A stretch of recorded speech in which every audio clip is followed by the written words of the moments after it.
Les prix du pétrole se situent au niveau moyen des 50 dernières années. Cependant, ils ne pourront pas rester longtemps à ce niveau. Cela signifie que le marché du pétrole est à la veille de changements importants, soit une hausse à 110 $, soit un effondrement à 50 $ le baril. Dans quelles conditions ces scénarios sont-ils possibles et lequel est le plus probable? À l'heure actuelle, le prix du Brent de 82 $ le baril est proche du prix moyen corrigé de l'inflation au cours des 50 dernières années. Cependant, le pétrole s'est rarement négocié longtemps à ce niveau moyen au cours des 50 dernières années. Pendant de longues périodes, le prix a été plus élevé ou plus bas. C'est la conclusion que tirent les analystes de l'évolution des prix réels du pétrole depuis la fin des années 1960, c'est-à-dire avant l'embargo imposé par les pays arabes en 1973 et qui a déclenché la première crise pétrolière. Les prix du pétrole sont proches des valeurs de milieu de cycle à long terme. Cependant, l'histoire montre que les prix s'attardent rarement à la moyenne à long terme et que l'on peut s'attendre à une remontée à 110 $ le baril ou à une correction à 50 $ dans un délai relativement court. Les analystes estiment qu'un passage à 110 ou 50 $ le baril est tout à fait possible d'ici quelques années. Dans tous les cas, l'offre et la demande finiront par rompre l'équilibre et les prix du pétrole baisseront ou augmenteront de manière substantielle pour corriger le déséquilibre.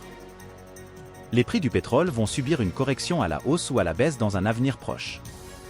Les pays de l'OPEP+ ont mené une politique très claire ces derniers temps. Leurs efforts visent à maintenir les rendements plutôt qu'à équilibrer le marché. Les États-Unis, à mon avis, ne seront pas en mesure de mettre suffisamment d'hydrocarbures sur le marché pour parer pleinement aux effets possibles.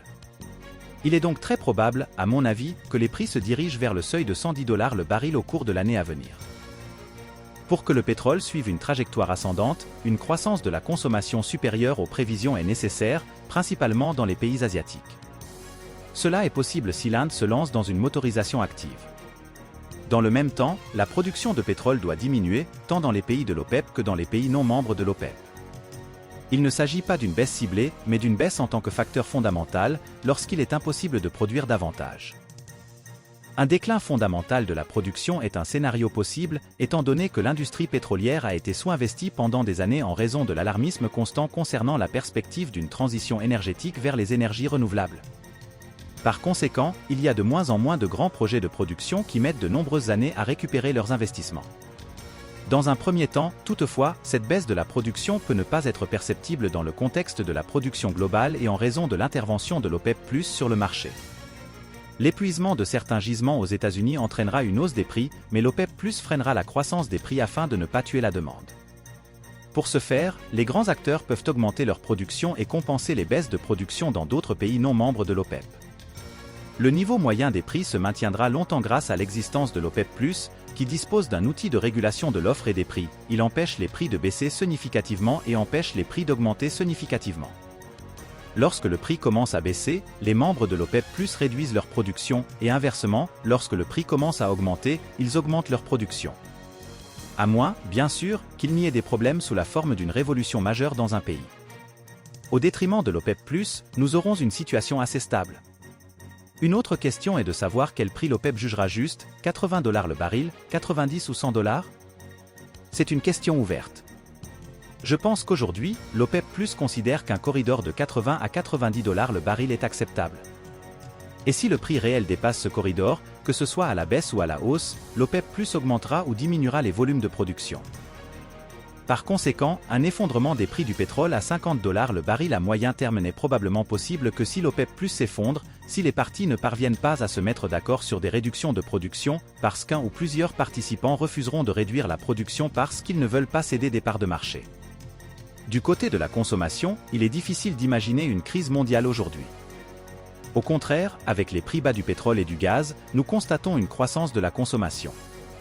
Ce n'est que si tous les acteurs commencent à produire au maximum qu'il y aura une offre excédentaire et que nous assisterons à une chute des prix. Quant à l'économie russe, elle ne bénéficie d'aucun scénario extrême, ni d'un prix du pétrole très élevé qui tue la demande, ni d'un prix du pétrole très bas qui tue la production. Le ministère russe des Finances a prévu un budget pour 2024 avec un déficit de 1% du PIB sur la base d'un taux de change du dollar de 90 roubles et d'un baril de pétrole de l'Oural à 70 $. Par conséquent, la Russie sera satisfaite d'un corridor de prix de 70 à 80 $ le baril. Si le pétrole se négocie plus près de 80 $, le budget pourra être comblé sans déficit. Historiquement, la Russie a sous-estimé les paramètres du prix du pétrole dans le budget, ce qui lui a permis d'accumuler activement des réserves. Cependant, les prévisions budgétaires de cette année concernant le prix du pétrole semblent plus risquées, car il est possible que les prix baissent au cours de l'année. Ce qui importe, cependant, c'est de savoir combien de temps les prix bas se maintiendront. Les petits écarts des prix du pétrole par rapport aux valeurs prévues peuvent être compensés par une augmentation de la dette ou des fonds de réserve. Les déficits plus importants devront être réduits en diminuant les dépenses budgétaires.